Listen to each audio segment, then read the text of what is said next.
The air in the lawyer's office was thick with the silent judgment of the Almeida family. It clung to Maya as she walked in, 17 years old, with natural curls and worn jeans. She was there for the reading of a will, but the glares from the powerful relatives of the late Mr. Eduardo Almeida said she didn't belong. "Who let the cleaning lady into the meeting?" The question came from Victor, the nephew, cutting through the hushed room like a razor. His aunt, Christina, with her excessive jewelry, didn't even bother to lower her voice. "Must be one of my brother's charity cases. She probably came to ask for a donation."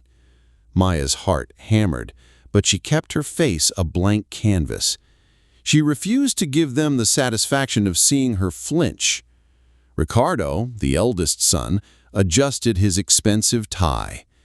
"The girl is probably lost. Someone escort her out before Mr. Garcia arrives. It's embarrassing."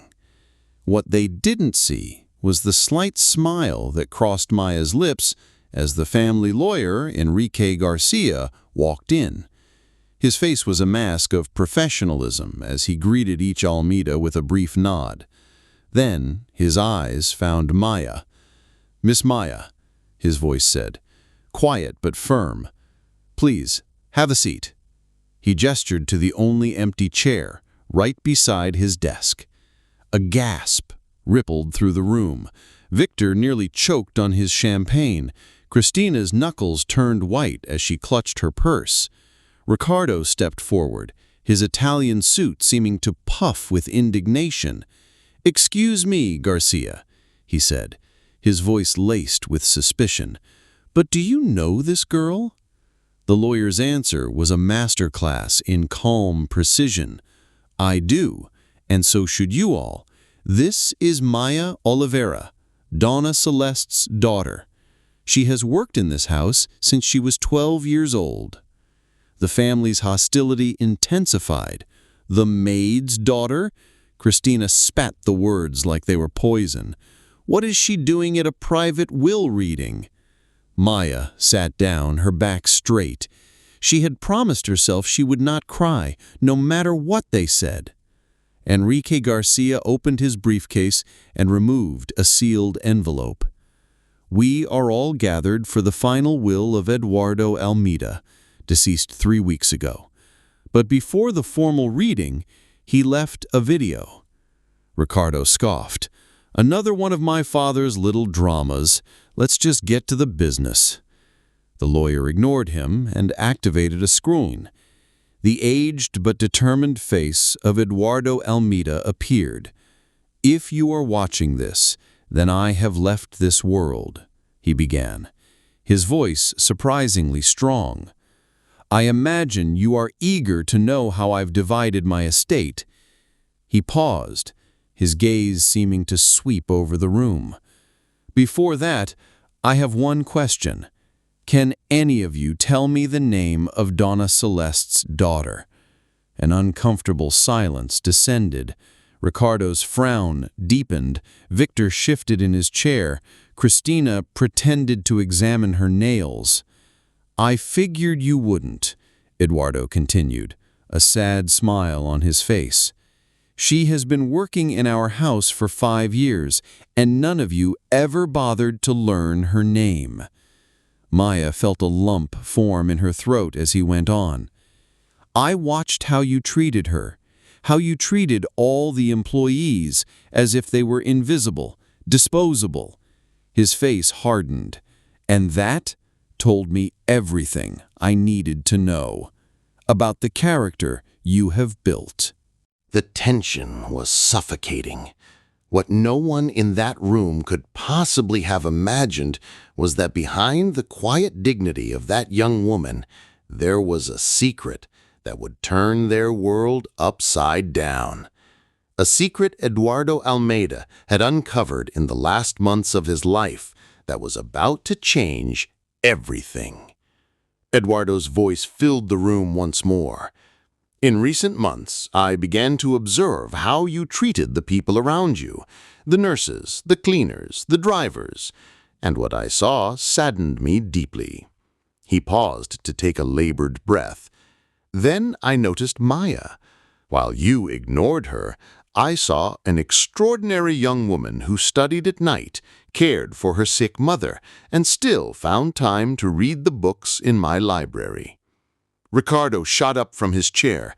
"This is ridiculous, Garcia. This can't be legal." The lawyer remained impassive. "Everything is in perfect legal order." On the screen, Eduardo's mouth curved into a knowing smile. "I know you're surprised, Ricardo. You're probably already questioning the legality of all this." Ricardo visibly paled at hearing his father's words, a prediction of his exact reaction. "What you don't know is that I've spent the last 3 months talking to Maya. She would sit with me during her breaks and tell me about her dreams of studying law." Eduardo's voice took on a new power. "This is Maya, daughter of Donna Celeste, who worked for us for 15 years, even after Christina reduced her salary while buying her 4th imported car." Christina choked, her face turning crimson. "Maya, whom Ricardo humiliated when he spilled water on her documents and made her clean the floor on her knees, unaware that she had just received news her mother needed expensive surgery." The video ended abruptly. Garcia opened another envelope. "There is one more video, but before that, I need to read the main terms of the will." Victor exploded. "This is absurd. A little maid can't inherit the empire our family built." Maya finally spoke, her voice calm and clear. "Your family built nothing, Mr. Victor. Your great-uncle started out selling fruit at a market. The only ones born with a silver spoon in your mouths here are you." The silence that followed was deafening. Garcia cleared his throat. "I, Eduardo Almeida, leave to Maya Oliveira 51% of the shares of Almeida, Inc."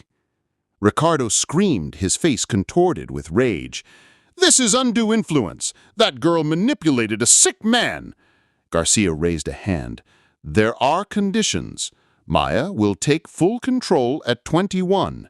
Until then, the company will be managed by a board led by myself and Dr. Luisa Mendez."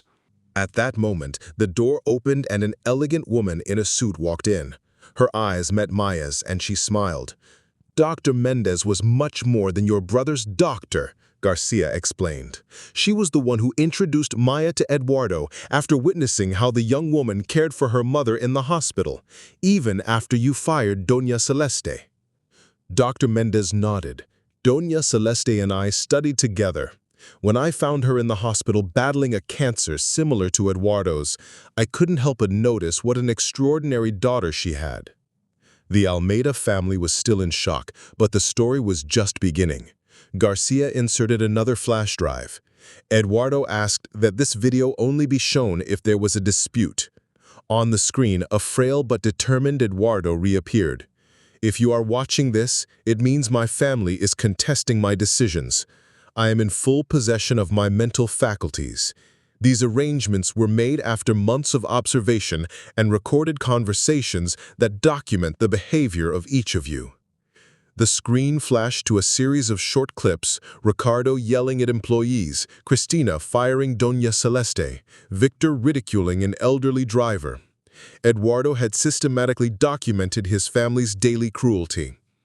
"What makes this even more extraordinary," Dr. Mendez said, placing a hand on Maya's shoulder, "is that Eduardo was giving Maya something much more valuable than money, the power to change the system." Ricardo took a step toward Maya. "I will contest this will in every court." 2 security guards discreetly appeared. "By what right?" Maya asked calmly. "The right to be born an Almeida? The only right you have exercised with excellence is the right to humiliate people you consider inferior." Dr. Mendez took a tablet from her briefcase. Eduardo knew this would be difficult. That's why he prepared something special for the family. An aerial image of a slum appeared on the screen. "Do you recognize this place, Christina? Because your family owned it. These properties were secretly purchased by Eduardo's grandfather 70 years ago, displacing hundreds of families to build the first company mall. "And what does that have to do with anything?" Victor hissed. Maya smiled. "It's simple. Those properties are now mine, and I've already signed the documents transferring them back to the families who live there, free of charge." The room erupted. "You don't understand, Maya," said Maya, her voice rising above the shouts. "I don't want your money. I want justice. And justice means returning what was unjustly taken." "The transfer of the company shares has already been registered," Garcia announced. Her first act as majority shareholder was to approve a compensation package for all employees unfairly dismissed in the last 10 years. Ricardo was frantic. "That will ruin the company. This is stupid revenge." "It's not revenge, it's reparation. There is a fundamental difference." A live news report appeared on a nearby screen, showing former employees being called back and receiving severance pay. "This is happening right now," Dr. Mendez explained. "We planned everything to coincide with the reading of the will." Christina's face was a mask of rage. "You destroyed us!" Maya walked to the window. "The Almeida Empire is not being destroyed. It is being transformed. Its value will probably fall, but it will recover. The difference is that now the profits will be distributed fairly." Ricardo challenged her. "You don't have the experience to run a conglomerate of this size. In less than a year, you'll be begging us for help." "You're right," Maya said. "I don't have that experience. That's why I won't be running anything." Garcia pressed a button, and the doors opened. 5 people entered, 3 women and 2 men in simple clothes. "Meet the new board of directors of Almeida Inc., Maya announced. "Former employees whom your father fired. People with decades of practical experience and innovative ideas that were ignored because they came from below." A gray-haired man stepped forward. "Hello, Mr. Ricardo. Remember me? Carlos Mendez. I worked in the finance department for 25 years until I was fired for suggesting a profit-sharing plan." "This is insane!" Victor shouted. "You can't give the company to these people." "It's already been done," Dr. Mendez said. "The paperwork was signed before you even arrived. You will still have your minority shares, but you'll be treated like any other shareholder." Ricardo stumbled to a chair, his face pale. "My father would not have done this." "Your father did do this," Maya replied softly, "because in the end he understood something fundamental.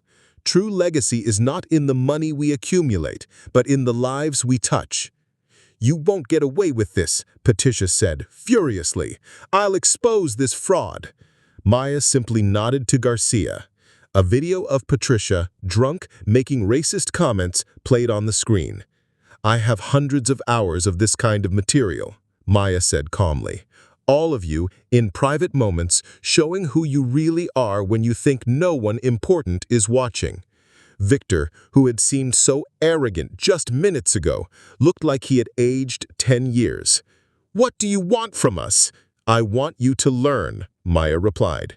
"I want you to understand what it's like to have no power, to be judged not by your character, but by the color of your skin or your social status." Dr. Mendez handed each family member a folder. "These are your options. You can contest the will, of course, or you can accept a peaceful transition. You will keep your homes and a monthly income in exchange for a social awareness program, volunteer work in the communities your family exploited, diversity courses, a full year seeing the world through different eyes." "And if we refuse?" Christina challenged. Maya looked at her with unwavering determination. "If you refuse, that's fine. There's no punishment, only natural consequences. The videos will be released, the lawsuits will continue, and your names will be publicly associated with a legacy of exploitation." The silence was profound. The Almeidas finally understood they were not just facing a teenage girl, but a fundamental shift in power.